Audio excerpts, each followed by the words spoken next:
కంగారే పడకురా, అందరి కథ ఇంతేరా. కష్టాలే ఎరుగని కథ అంటూ ఉండదురా.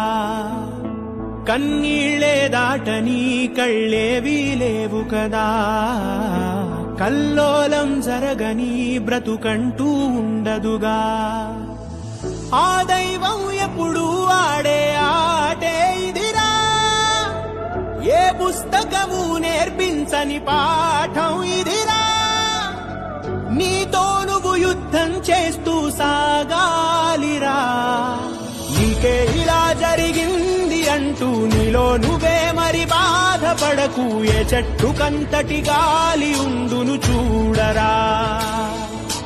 నీ చిక్కులన్నవి తీరవంటూ ఎక్కిళ్ళు పెడుతూ ఆగిపోకు. ధైర్యంగా వెతుకు, దారి దొరుకును సోదరా.